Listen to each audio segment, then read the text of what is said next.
जय हिंद साथियों, आप सभी का बहुत बहुत हार्दिक अभिनंदन। मैं रतवान सिंह आप सभी का तहे दिल से अभिनंदन करता हूं। दोस्तों, बड़ा कष्ट होता है, बड़ा खेद होता है। आप सभी ने मेहनत की और उस मेहनत पर एक पल में पानी फिर गया। इसलिए कहने में भी बड़ी संकोच लगती है कि क्या कहूं, अपने बच्चों को कैसे समझाऊं, उनसे क्या बात करूं, क्योंकि मेरे पास कुछ है नहीं, मेरे पास कोई ताकत नहीं है। तो मैं क्या कह सकता हूं, पर ताकत है, ताकत भी आप सभी हैं। बच्चों, चिंता मत करिए, ताकत भी आप सभी हैं। अगर आप 55 लाख हैं, फार्म फिल करते हैं, गवर्नमेंट में पैसा रख लिया, पेपर करवाया, बड़े वादा किए थे सरकार ने कि पेपर बड़ा ही स्वच्छतापूर्वक होगा, यही स्वच्छतापूर्वक था। आप सबने देख लिया कि किस प्रकार से पेपर व्हाट्सएप पे मंडरा रहा है, टेलीग्राम पर मंडरा रहा है। पूर्व डीजीपी ने पहले ही इसके संकेत दे दिए थे पेपर लीक होने के, फिर भी पेपर लीक हुआ। क्या कहा जाए, किसे कोसा जाए? बात ये है, सरकार को कोसा जाए या हम लोग जो तैयारी कराते हैं इन्हें कोसा जाए, या जो छात्रों को उन्हें कोसा जाए जो फार्म भरते हैं, या सरकार ये कह दे तो आप फार्म भरते ही क्यों हो, आप पैसे देते ही क्यों हो। दलाली करना कोई छोटे मोटे का काम नहीं होता है। कोई किसान दलाली नहीं कर सकता है, कोई गरीब दलाली नहीं कर सकता है। दलाली भी, अगर हम मानते हैं पैसा कोई लेता है तो वो अपने को दम रखता है, और पैसा लेने वाले में कितनी शक्ति है कि वो पेपर भी देता है। कैसे देता है, कहाँ से देता है, कहाँ से आता है, कहाँ से आउट होता है, या पेपर जहाँ से छपता है वहीं से लीकेज हो जाता है, या पेपर संस्थाओं से लीकेज हो जाता है। पेपर आउट होता है, किस प्रकार से सोल्व होता है, आराम से छात्रों को मिलता भी पेपर है। छात्र रटते हैं, परीक्षा हॉल में जाते हैं। जो छात्र पढ़ने वाले हैं उनसे पहले करके आराम से बैठ जाते हैं, और 150 में 150 भी उनके क्लियर हैं। जो पढ़ते हैं, रात दिन करते हैं, मेहनत करते हैं, रातों को सोते नहीं हैं, खाना नहीं खाते हैं, पानी नहीं पीते हैं, पढ़ाई करते हैं, सोचते हैं किसी प्रकार से ये हाथ से वैकेंसी ना निकल जाए। हमारा एक सिलेक्शन हमें सुनिश्चित करना है, एक सीट सुनिश्चित करनी है, माँ और बाप का सपना पूरा करना है। कुछ भी हो जाए, महीने 2 महीने नहीं सोएंगे, नहीं खाएंगे, पर सफल तो हो जाएंगे, पर सफल तो हो जाएंगे। पढ़े जाएंगे तो सफल तो हो जाएंगे। यही सब किसी की आस होती है पढ़ने वाले छात्र की, कि पढ़ जाएंगे तो सफल हो जाएंगे, और ना पढ़ने वाले आराम से मौज कर जाएंगे। ये किसे पता था? ना पढ़ने वाले मौज कर जाएंगे, ये किसे पता था?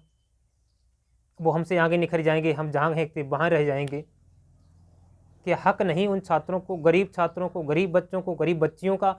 ऐसे बेचारे पेपर देने गए, गाड़ियों में जगह नहीं, दिल्ली से बच्चे आ रहे हैं, नोएडा से बच्चे आ रहे हैं, ट्रेन छूट की, ट्रेन में इतनी भीड़ हो कि जहाँ पर सांस लेना मुश्किल। और सांस तो छोड़िए, कई एक बच्चों के कॉल आए थे, वो प्लेटफार्म पर ही रह गए। पुलिस वालों ने डंडा मार मार के खिड़कियां खुलवाई, उन्होंने खिड़कियां नहीं खोली, इतनी भीड़ थी, घुस नहीं सकते थे। क्या दृश्य था! जैसे तैसे करके टिकट उनके पास पड़ी है, ट्रेन की टिकट पड़ी है, ट्रेन में घुस नहीं पाए। बस की टिकट ली, कम से कम हजार रुपये उनके खर्च हुए। उनका क्या हाल है? 1000 रुपये उन्होंने किराए में दिए, 400 रुपये उन्होंने फार्म में दिए, 200 रुपये उन्होंने आए और जात उसमें मूल निवास में उसमें दिए। और बहुत खर्चा किया उन्होंने। गवर्नमेंट को तो बस में गए तो भी आया, ट्रेन में गए, ट्रेन सफ़र भी नहीं करा फिर भी आया। उन्हें क्या मिल पाया? उनके माँ बाप ने मजदूरी करके 100-200 रुपये, ये आप 1000 रुपये कैसे कमाए उन्होंने? कितने दिन में कमाए? क्या मेहनत की उन्होंने? और उनके पानी के पानी फिर गए। बच्चों के दिल पर जो अरमान था वो ढह गया।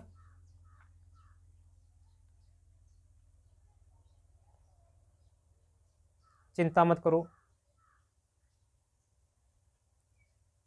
चिंता मत करो, हम आपके साथ हैं। न्याय ही होगा, अन्याय नहीं होने देंगे। कोई भी छात्र हराश और निराश नहीं होगा। बहुत से छात्र रो रहे थे कि हमारा अब क्या होगा, बाजी तो वो मार ले जाएंगे जो बिल्कुल नहीं पढ़े थे। नहीं मारने देंगे, निश्चित रहिए, चिंता नहीं करिए, नहीं मारने देंगे। सरकार इस पेपर को निरस्त कर पुनः री एग्ज़ाम कराए। यदि सरकार इस एग्ज़ाम को निरस्त नहीं करती है तो हम समझ जाएंगे कि सरकार उन्हीं माफियों के साथ है जो पेपर लीक कराते हैं, छात्रों के साथ नहीं है। सरकार निष्पक्ष कार्रवाई करे, पहले तो इस पेपर को ही निरस्त करे, उसके बाद उनके ऊपर कार्रवाई करे, उनकी कुर्की करे। जो छात्रों से पैसा वसूला गया वही पैसा री एग्ज़ाम में सरकार लगाए। यदि सरकार ऐसा नहीं करती है तो समझ लीजिए कि सरकार जो पेपर लीक कराते हैं उन्हीं के साथ है। फिर ये भी कहना संकोच बात नहीं होगी कि सरकार ही पेपर लीक कराती है। ये यूपी पुलिस का ही पेपर लीक नहीं हुआ, पता होगा अभी 11 फरवरी को जो आरओ समीक्षा अधिकारी का पेपर था वो भी लीक हो गया। छात्र कई दिन से धरना दे रहे हैं। सरकार ने क्या किया? कमेटी बना दी। कमेटी क्या करेगी? सबूत इकट्ठा करेगी। सबूत छात्र जब दे रहे हैं तो सबूत अगर रियल है तो उन्हें क्यों नहीं मार रही? कुछ ना कुछ सरकार भी यदि मालिक ही ढीला होगा, यदि मालिक में ही कुछ कमी होगी तो कर्मचारी तो फिर क्यों नहीं करेंगे? कर्मचारी क्यों नहीं करेंगे? ये मानना होगा। अगर सरकार चाहे तो 24 घंटे नहीं, 12 ही घंटे में पता चल जाए पेपर कहाँ से लीक हुआ, कैसे पेपर आउट हुआ, कहाँ से भेजा गया, कितने कितने रुपए में पेपर बिका गया। 12 घंटे में ही पता चल जाए। बच्चों के की कर रहे हैं, हल्ला मचा रहे हैं, पर सरकार को पता ही नहीं चलता पेपर आउट हो गया। छात्र की कर रहे हैं, पेपर लीक हो गया, पेपर आउट हो गया, सरकार ही उनके ऊपर केस कर देती। आरओ में क्या हुआ था? जहां पर पेपर लीक हुआ था, पेपर वैली खुला मिला था, बच्चे बाहर आकर के स्कूल के और कहते हैं हम 9:30 बजे बाहर हैं, पेपर लीक हो गया। वहां के डीएम ने उन्हीं छात्रों के ऊपर एफआईआर कर दी। कैसे कर दी?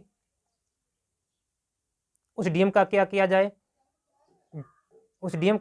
जाए? पेपर लीक हुआ है और उन्हें उसके ऊपर एफआईआर कर दी, उस डीएम को भी तुरंत हटा देना चाहिए।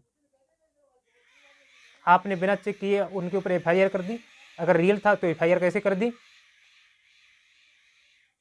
किसी की कोई जिम्मेदारी नहीं है, सब जिम्मेदारी छात्रों की है।